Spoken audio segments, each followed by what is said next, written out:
Yeah, this young man you see before you, graduating in 1994. It's hard to think back, but I think my main memory of that time was how ready I was to be done with high school and how excited I was to move on to a new adventure in university. I also think about how small the world seemed at that time. My hopes and dreams were to graduate and return to my hometown and work in my high school coaching basketball. And so much has changed. This was before the internet even existed. No smartphones, no emails, no understanding of what opportunities existed for me at that time. And I know that although the world seems very open to you, I know that there's going to be many, many opportunities that will also come into play as you go into your next steps and your next journeys. And I wish you all the best and know that you're all going to make us very, very proud as IST alumni.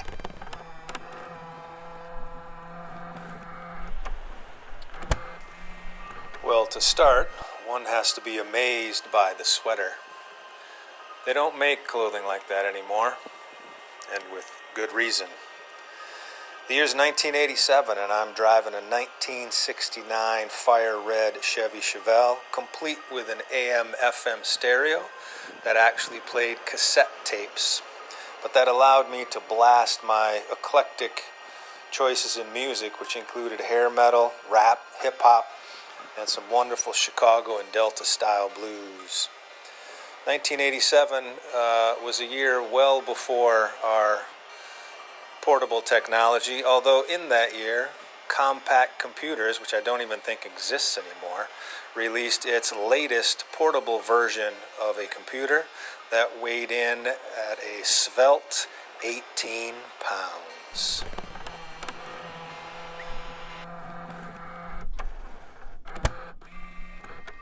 I look back at the picture and I don't recognize who's in it, and it's not because I'm trying to deny the haircut that I had when I graduated. It's more about not really remembering or recalling what I really wanted to do at the time. I knew I had to go to university, but outside of that, I was still deciding on what I wanted to do. Through all this time, without having any sort of clear direction, I was able to enjoy the meandering adventures of life. And if I had to go back in time and tell myself where I am now, I don't think I'd believe it. So it's okay not to know exactly what's going to happen, and it's actually a blessing in disguise because it opens up a world of possibilities. So I wish you all luck. Enjoy the process, enjoy the journey, and embrace change. From the words of a graduate of 1998.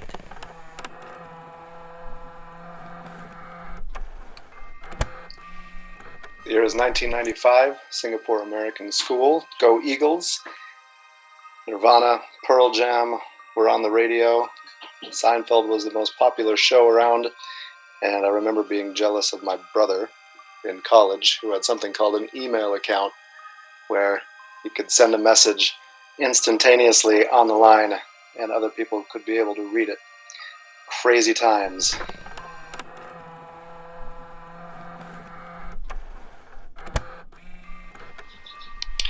If social distancing keeps up in 2020, my hair is going to look like it did in 1988.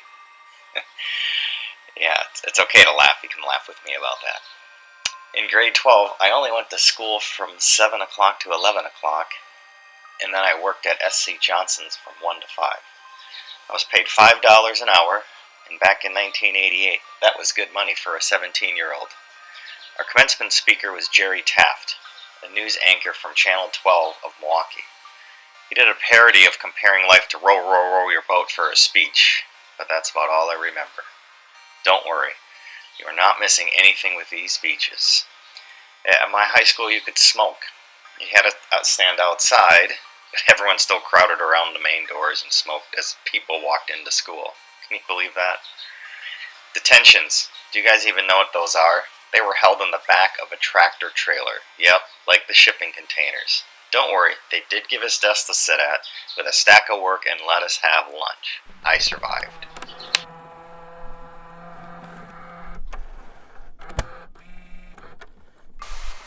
I graduated in 1988 from a wonderful school in rural Massachusetts. We were joyful, we were family, and it was home for me. I hope that all of you will remember IST so happily.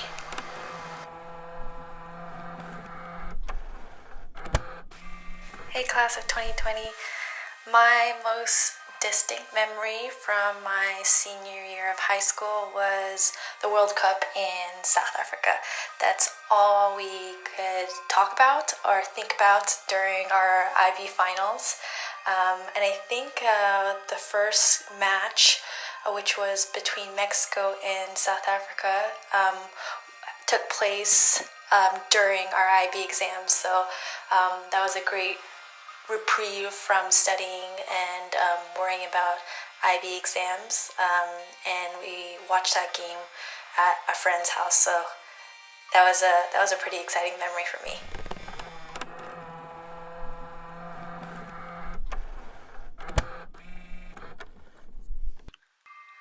Congratulations, IST, graduating class of 2020. This is Miss Bloom, and I'm here to tell you a little bit about the year I graduated. 1985. The Unabomber killed its first victim. CDs were introduced. Do any of you even know what CDs are? The wreck of the Titanic was located. A Mexico City earthquake killed 9,000 people. Greenpeace ship Rainbow Warrior was sunk, and the spread of aid increased around the world, and they started screening for blood donations for AIDS. On the technology front, the first .com is registered. What would you do without that? And the first version of Windows is released, version 1.0. You can thank 1985 for that. Terrorists continue to perform acts of terrorism, including the hijack of TWA Flight 847 and an Italian cruise liner. We learned about famine in Ethiopia because it was shown more on TV news in July, and Live Aid concerts around the world raised money for millions to help the starving in Africa. And the U.S. joined together to sing We Are the World. You know that song, right? 1985. In 1985 was a time of great movies. So, while you have time, you should see some of these. Back to the Future from 1985, and you can watch all three of them because they're all really good. The Breakfast Club, The Color Purple, Witness with Harrison Ford, Mad Max Thunderdome, The Goonies, Cocoon, Fletch, Mask with Jim Carrey, Out of Africa, Rocky IV, even though the other first three Rockies are better, and St. Elmo's Fire were some of the most popular movies in 1985. And we had really fun house parties with LL Cool J, Run DMC, Beastie Boys, Prince, Ready for the World, Wham!, Madonna was one of my favorites, Lisa and Cult Jam, Cameo, Roxanne Shante, Luther Vandross, New Edition, all really good dance music. Curtis Blow, Houdini, Chaka Khan, and also other popular music included Foreigner, Hall & Oates, Tears for Fears, REO Speedwagon, and Kool and the Gang. All in all, 1985 was a year filled with ups and downs, but I only remember all the good times. My graduation gift to you, the class of 2020, is that you remember the good times. Best wishes, Miss Bloom.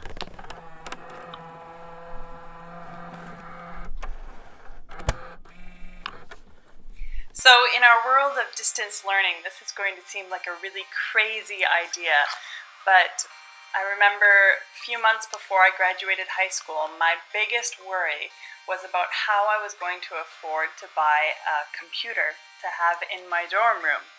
Because we were at that weird point in the year 2005 where all of our assignments and all of our work was expected to be done on a computer, but it wasn't yet normal for everyone to have their own at home. And so you were expected to go into a computer lab a couple days before your assignment or your essay was due and type it all up and everything like that. But I wanted to be able to have one in my room so that I could do my research and do all of my work straight onto the computer. And even more importantly, 2005 was the year YouTube came out, so I wanted to be able to watch YouTube.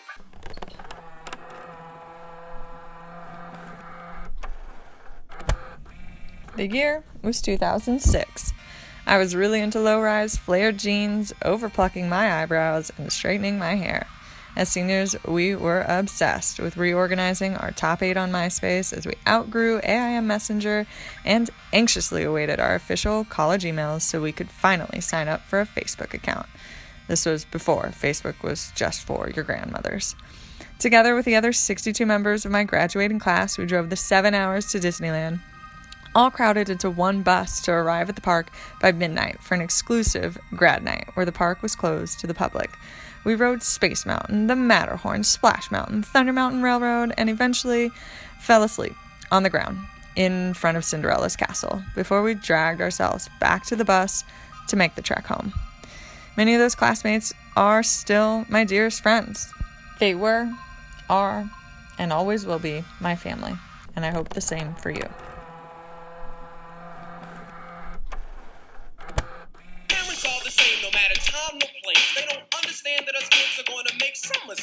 DJ Jazzy Jeff and the Fresh Prince told us that parents just don't understand. We started the year with Ronald Reagan as the president and ended it with George H.W. Bush being elected. The Winter Olympics were in Calgary, the summer in Seoul. Phantom of the Opera opened, and the Soviet Union collapsed. NASA scientists testified to the U.S. Senate that man-made global warming has begun. Al-Qaeda was formed by Osama bin Laden. The Iran-Iraq War ended. The Los Angeles Dodgers won the World Series against the Oakland Athletics. The first World AIDS Day was held. We listened to the Butt by EU, Fast Car by Tracy Chapman, Don't Worry, Be Happy by Bobby McFerrin. The year, 1988.